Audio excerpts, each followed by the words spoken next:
What would you do if you knew exactly when your life would end?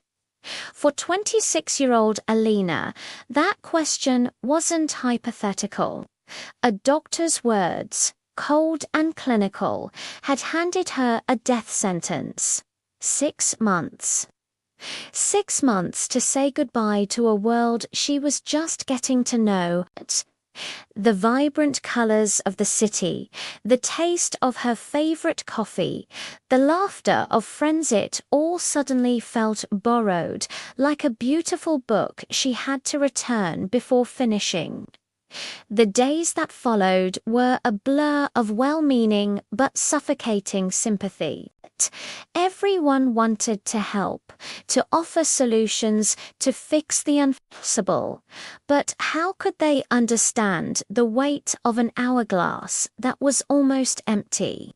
Elena started spending her afternoons in a small, forgotten park, a place where no one knew her story. She'd watch the world go by, a silent observer of lives that would continue long after hers was over.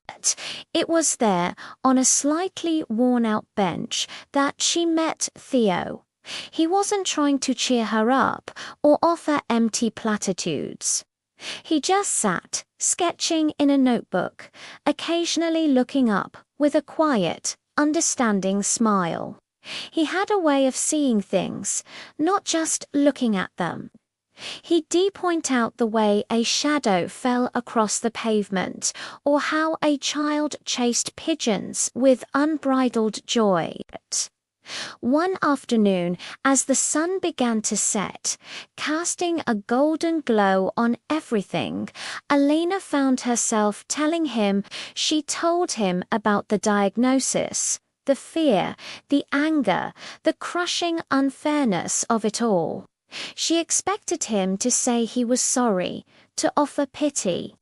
Instead, Theo closed his sketchbook, looked her straight in the eye, and said something that changed everything. So he began softly. "What will you do with the days you have left?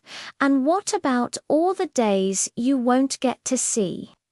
The question hung in the air. The days she wouldn't get to see. That was the real heartbreak.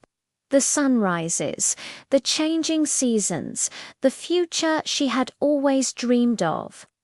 Seeing the despair in her eyes, Theo made a promise. It was a promise so simple, yet so profound. "Elena," he said, his voice steady, "let me live them for you. Every day that you don't get, I'll live it. I'll see the sunrises.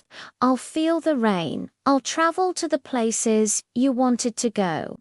I'll try the foods you never got to taste. I'll live twice as hard, once for me and once for you. And I'll write it all down, so you'll know." And so their strange and beautiful journey began. Elena, with her numbered days, started to teach Theo how to truly live. She taught him to find beauty in the mundane, to appreciate the fleeting moments. She described the taste of her grandmother's apple pie with such detail that he could almost taste it himself. She told him about her dream of seeing the northern lights, and he promised he would describe every shimmering color.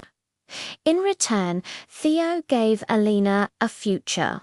Not a future for her body, but for her spirit. He became her eyes and ears for a world she would have to leave behind. He started a journal titled For Elena. He filled it with sketches of strangers' smiles, descriptions of ocean waves, and stories of everyday kindness.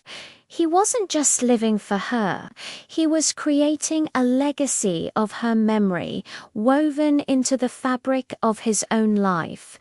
Elena's last 6 months weren't about dying, they were about teaching someone else how to live. She found peace not in fighting her fate, but in passing the torch. She knew that, long after her last breath, a part of her would still be there, watching a sunset in Greece, feeling the snow in the mountains, and experiencing the simple, beautiful, endless miracle of another day. Theo's promise meant that her story wouldn't end in 6 months. It was just the beginning. Thank you for watching. If you enjoyed this story, please consider liking and subscribing for more content like this. See you next time.